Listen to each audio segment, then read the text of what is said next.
Most agents think success at events is about showing up, putting a tablecloth on a folding table, and hoping something good happens. But the agents who actually win long-term, the ones who get invited back, trusted, and recommended, play a very different game. Today's guest is someone who has mastered that game. Jose Aguayo is the event manager at Health Plan Markets. He's been an agent. He's been a community ambassador. He's worked alongside carriers, health plans, and agencies. And no matter the role, one thing has stayed consistent: his standards. I met Jose years ago at a community event, and he was with Amerigroup. And even then, what stood out wasn't noise, it was competence, preparation, integrity, and follow-through. Around here, we call him El Presidente, not because of the title, but because he leads. He knows everyone in this business, he does things the right way, and his reputation opens doors most agents don't even know exist. If you want to learn how to run events the right way, build real trust in your community, and create opportunities that compound over time, this conversation is for you. Let's get into it.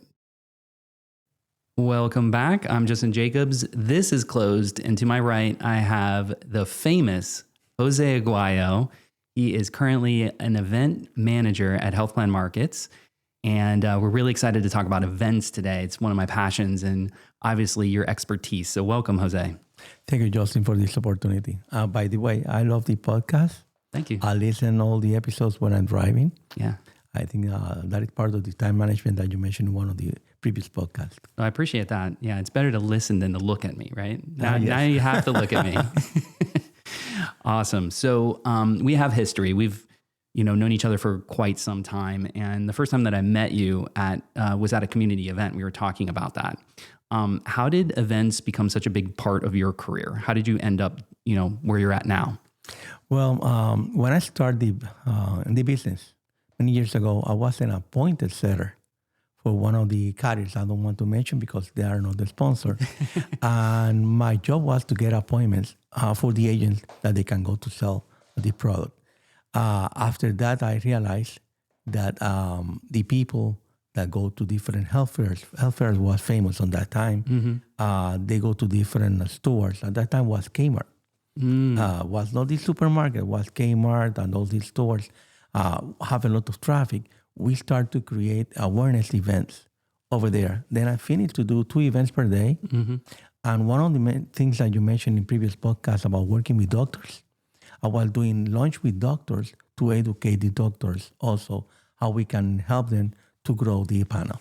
Yeah, and you've had different roles, working at physicians, working at the carrier level, you've been an agent. How have being in those different positions shaped how you approach events today?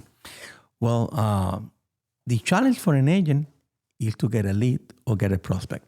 Mm-hmm. Then when you're by your own, I was an agent at that time, and I see that I do not have a lot of people, then I start to create events. Mm-hmm. But in my first 3 years, I don't have a car.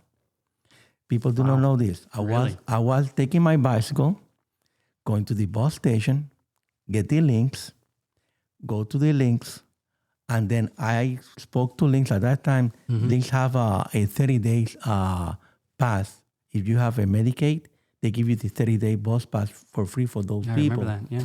Then I went to the Lynx office and said, how can I help you to get more people on this program? Mm-hmm. They give me the applications, and they allow me to be on the central on Lynx. I do the same thing in Polk County, in Lakeland, and put a tabletop over there. And I was helping to fill the application, and then I know the people who have Medicare or not, and then I can qualify the people if they can qualify for the plan I was representing. Brilliant. That is brilliant. And you have new, fresh traffic every day. Yes. And also on the bus, when you're traveling on the bus, you have to wait sometimes half hour on the bus stop. You start to talk to people, and then you have to do the questions to go to see if you can help them or not, to see if you can fit their needs with your product. Yeah. Captive audience. They can't leave. I love that. So what, looking back at your career, what did you not understand back there that you absolutely understand now? Well, at that time, one of the things I do not understand is that this is a business with relationship. Mm-hmm. I was going only to the event to try to get a lead, to try to get a prospect, try to get a sale. But at the end, that's end over there. Now, when you go over there and you interact with other vendors, you help the organization that set up the event, you are a research to the people, then you're going to see that they're going to invite you more, you have more value, then that helped me to grow more and to be more in contact with the community. It's brilliant. So, over your career, people have seen you as kind of like this beacon. You're always doing the right thing. What does that look like on a daily basis in real life, especially when the pressure's high to perform and to bring in leads? Well, that is a good question. It really is what you mentioned in other podcasts. You have to be consistent. You have to be focused. You have to be organized. You have to be prepared. I think that is the things that they're going to help you to achieve that. Right. So, I see you as always under-promising, over-delivering. I see you doing that a lot. You'll say things like, I'm not sure if I can get that done, but I'll get back to you. For you, what does that mean as far as how important that is in this business? Yes. When you under-promise, you're going to set up, you can comply with the expectations. If you over-promise, sometimes you're going to look bad because sometimes you don't reach that. Then I always under-promise because I don't want to create a false expectation to that. Yeah, and it goes back to like being invited back to the events and your reputation, right? Well, reputation is the most important, right? Not only in business, also in personal life. Yeah. I always try to have my name clean, to be respectful with the people, because if they see you that way, that you're helping, you're respectful. Also, when you go to the events, the staff that organize that event, you have to be kind with them. That is going to create you, they can see you that really, do only this for the business, only for the community. Then you're going to see they're going to invite you more to more events. Have you ever turned down an event because it didn't meet your standards? Oh, sure. Many times. Ethics and compliance for me is number one. Okay. Even if that meant money for you? That's correct. I prefer to have my name clean and my name and the reputation. Reputation is very important to keep it. Yeah. What does it mean for agents long-term if they're cutting corners or treating events very casually? The agents can cut corners. Well, they're making a big mistake because really this career is more a long-term relationship. Right. It's not a short-term relationship. And if you burn that relationship, then you're going to lose opportunity to get more leads and more opportunity to present yourself as a marketing in different locations. Yeah. So I'm excited to get deeper in with events because, you have kind of figured out that secret sauce on how are events successful and what agents should be doing. So in your opinion, in your experience, what's the number one mistake agents make when it comes to events? You know what? Standing behind the table and waiting to see something happen. People go, set up the table, and they sit down over there. They don't talk to anyone. They don't say hello. They're hoping to see someone show up to the table and ask the question. Yeah. And that is a big mistake. When I was doing tabletops, most of the time I was in front of the table. I never was behind. Right. And then I always use a daily calendar, a daily schedule, because all the mistakes that they're doing, they're only getting consent to contact. They don't push to get an appointment. Right. And when you get a lot of consent to contact, what happened? You call that person. The person do not recognize the number. They're not going to answer the number. Then they complain, I'm calling, they don't answer to you. Right, yeah. What I do, I try to push the appointment, but always you have to have a consent to contact. Sure. Always go for appointment for Medicare patients. At that time, when they write in the phone number, I took my phone, I dialed the phone number to them to see if that was the real number, that was not lying. And then when I say, okay, you have my missed call, save my contact information there. I'm going to save your name. In case that something happened for the appointment, you can call me. I'm not going to call you to remind you the appointment. We have this appointment this date, and I have business card like the doctors. On the back, they have the appointment date and time. Right. I said, this is the appointment date. I'm going to go to your home to talk to you about what we're talking about here. It's so simple, those little things that you just put a little bit more effort in, and it reminds the person that, hey, you're coming at 2:00 on Tuesday. There's no excuses now. You have it, right? But the big mistake of agents also is they calling back to see to confirm that appointment, people change mind and they can cancel the appointment. It's more difficult to cancel the appointment when you're already showing up on the door. Oh yeah, when you're knocking at the door, they're not turning you away. It's a lot harder to do that. Yes. So what's the difference between showing up, expecting results versus actually working the event? Difference is day and night. The difference between to be passive and to be intentional. Then passive agents are those that they, as I told you before, hoping that something happen. Right. Be intentional is to be prepared. I saw a lot of agents that they representing a brand or a carrier, and they don't know exactly all the benefits of that plan. They are not prepared for that. And preparation is very important. Yeah. So I say a lot that you have to be more than a salesperson. You have to be a resource. What does that look like in practice, especially when it comes to events? Yeah, salesperson is a person that push more information. When you are in research, you do the due diligence. You ask questions, you listen to the person, you try to resolve the problem and to get a product that fit really they need. And that's also help you to avoid chargebacks. Yeah, and like you said before, if you discovered a need, you should be getting that appointment right away. If they're going to say yes to an appointment, they have a problem. Sometimes they might not, let it out of the bag right at the table. They might allude to it a little bit. And then you're like, you know what? It sounds like I can help you. Let's get together. Yes. And some agents, they are concerned about, for Medicare, the 40-hour rules. Yeah, right. But if you do a tabletop with a product that is not related with Medicare that we have it in our agency, to another kind of products, you don't need the 4-hour rules. Anyway, you have an appointment.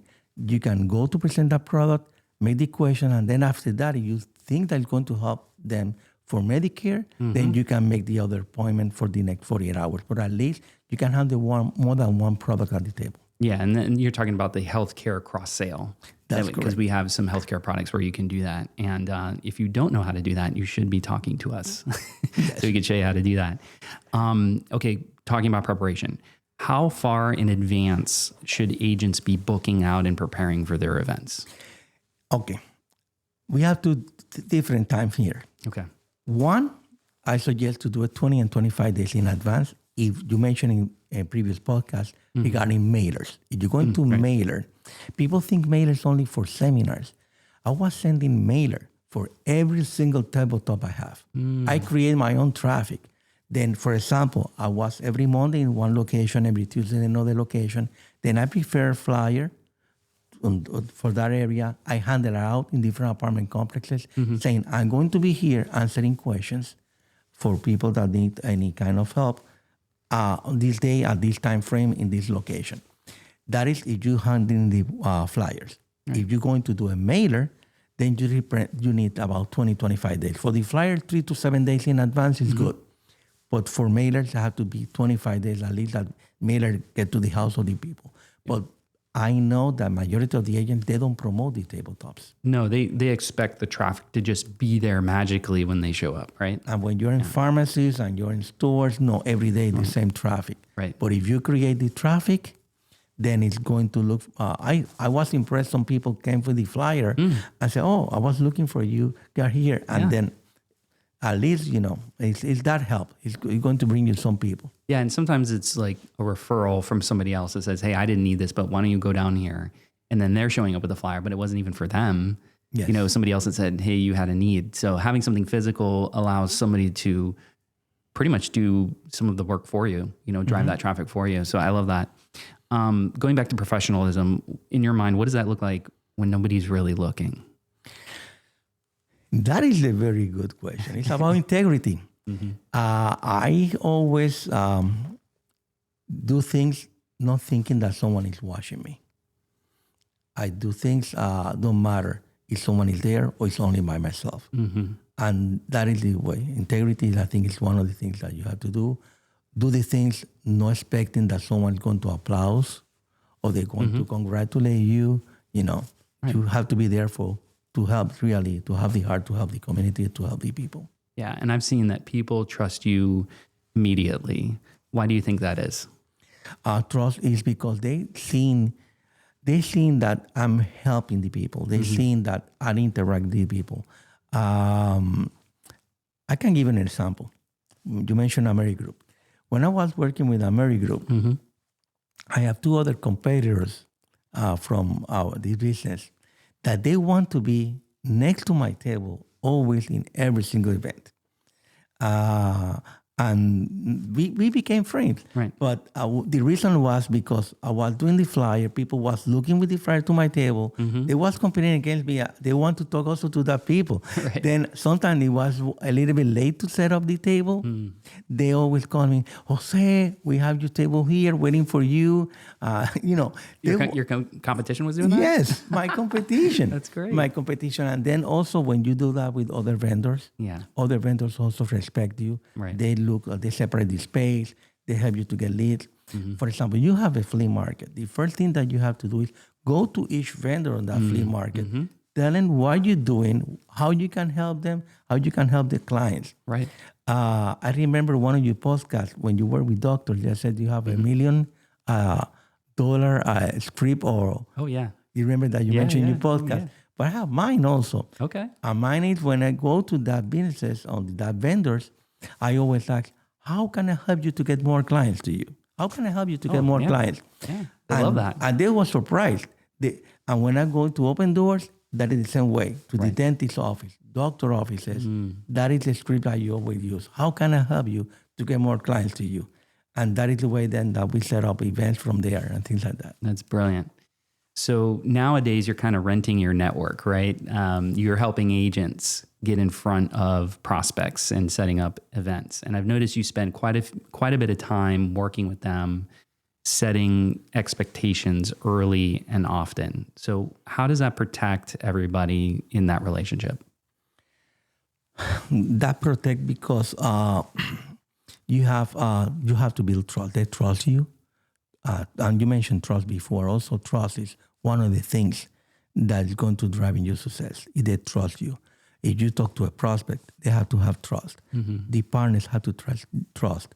The business, the community center, any vendor that you're going to be working, any place that is going to invite you for an event, they have to trust you. Right. Because you're representing yourself and you're putting an agent there on your behalf.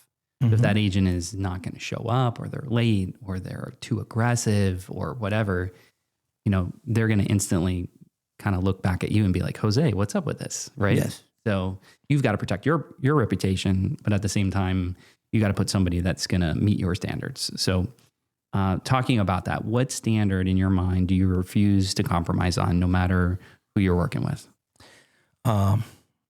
Anything that is no ethic. It is no compliance. Anything that is going to be against my reputation, then that is a no-no for me. Yeah. How do you keep people accountable without burning the bridges that you were mentioning? That is a good question. Accountable, I'm trying to be clear, to clear expectations. If you have clear expectation with that person, if you talk to them in a way that is respectful, you have agents that make you a lot of questions, and sometimes I see people say, "No, you don't have to do it that way." No. I go slowly, go smooth with that person, go low, and then try to help them to understand why yes or why not to do it that way. Got it. So today we talk a lot about reputation. Your reputation has opened doors that agents probably could never get into or didn't even know existed.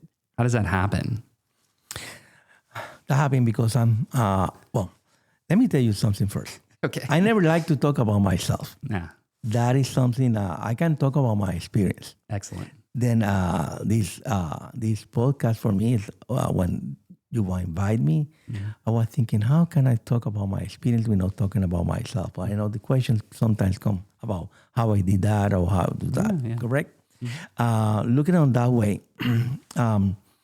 is because I always try to ask the person, what can I do for you? When I go to any place, what can I do for you? When I go to the apartment complexes to talk to a manager to get a permission, when I go to the pharmacy, for example, to set a tabletop, that is another example, I always show up 1 hour earlier. I ask the manager how many employees going to be on the shift today. Then I go to my trunk of my car, I I bring a gift to everyone. I handle it one by one. I don't give it to the married to hand it out. Really? I handle it one by one, introduce myself. And then I go to the pharmacy. That is the reason I go 1 hour before on my time. I go to the pharmacy. I said to the pharmacy that my goal that day is to help the client that they have any problem that you cannot deliver the prescription.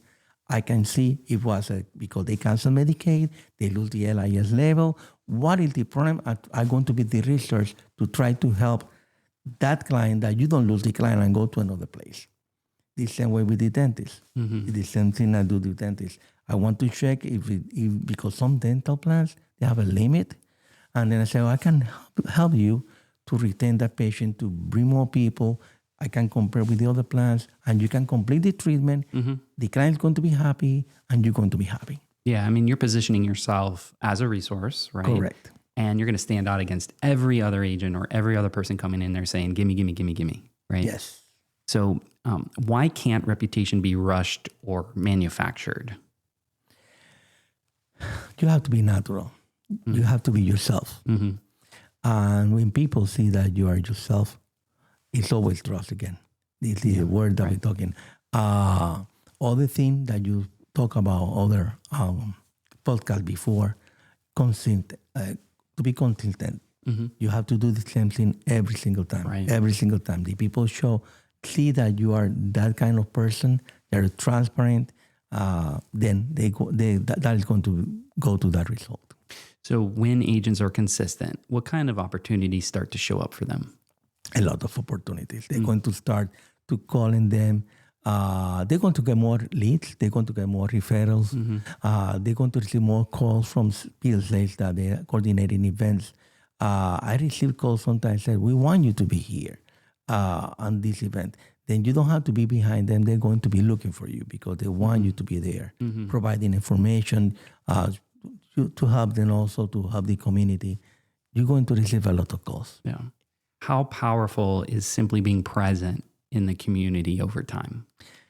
The presence not always is physical. Presence can be emotional. And if you do that way to help, for example, you have agents that they have a lot of concern. They're new in this business and they don't know how to do it. Right. If you help them to understand how to do the things, not that you're going to do the things for them. Right. And I remember you have that podcast with Ron, with Ron Landeres. Yeah.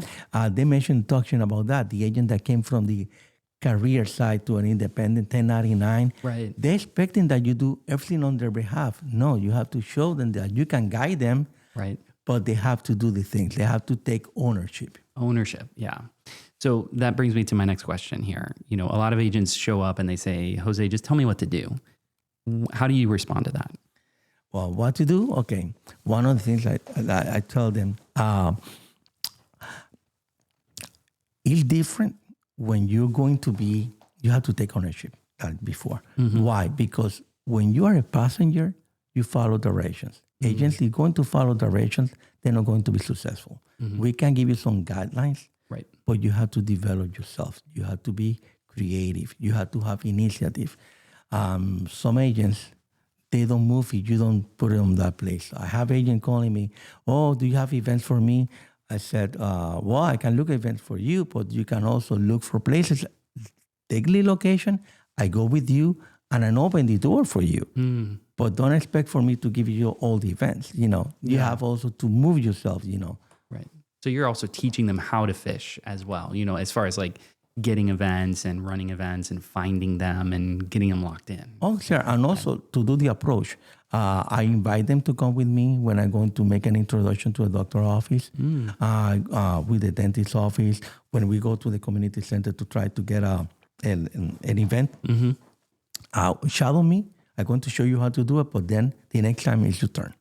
Then I'm going to watch you how you're going to do it. And that is the way to teach them, with a sample. Right. But not to tell them only, do this and go by yourself. No, I bring it with me. Yeah. And also, one of the things I do is I present them like the king or the queen of that knowledge. I said, I don't know. This is the expert. I sell them as the expert. Right, right. So what does ask and you shall receive mean in this business? Ask and you shall receive. Oh, yes. Yeah. What does that mean in this business to you? That is,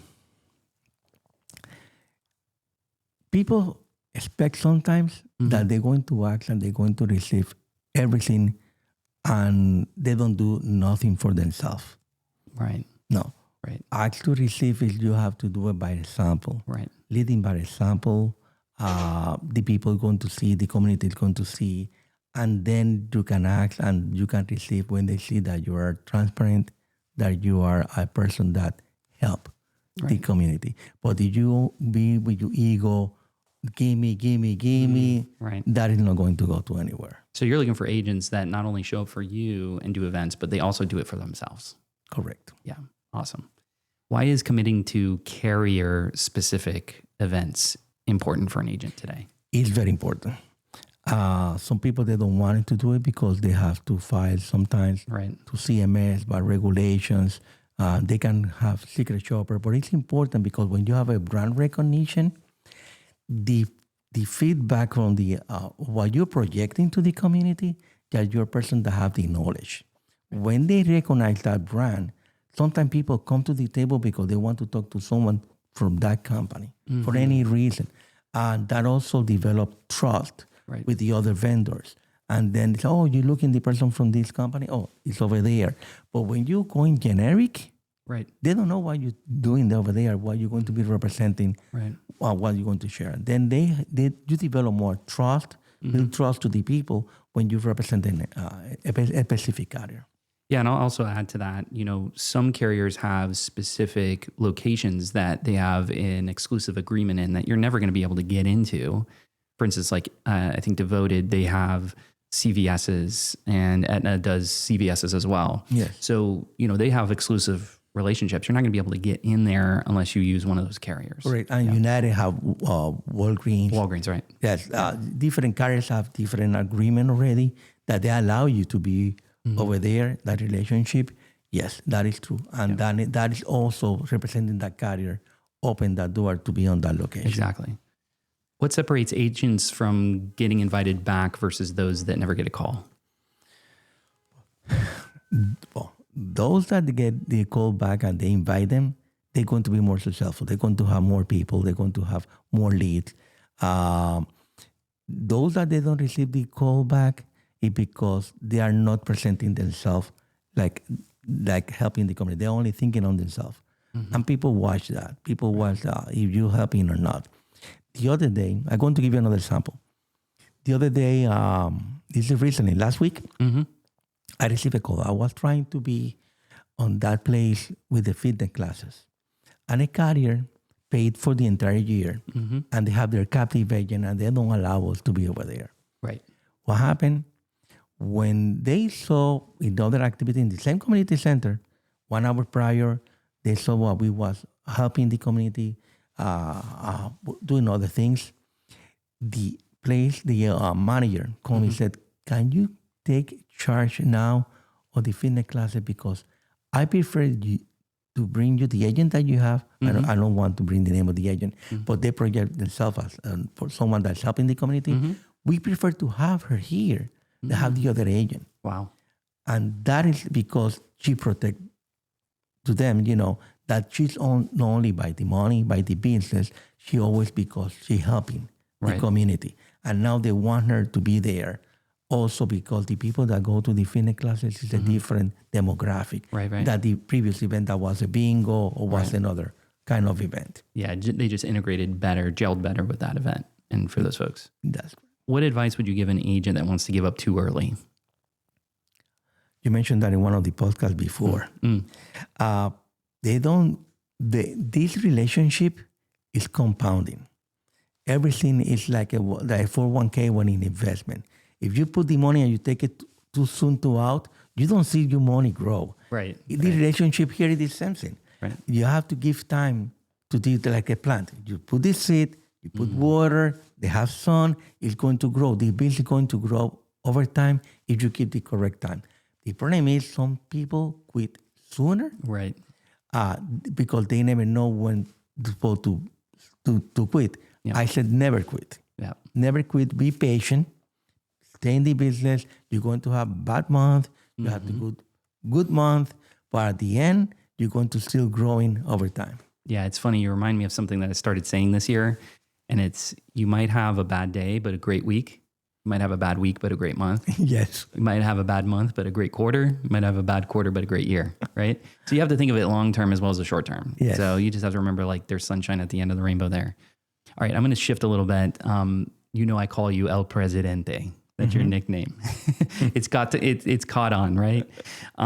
Because I see you as a leader. You're a leader in the community. You're a leader with people around you. What does leadership mean to you?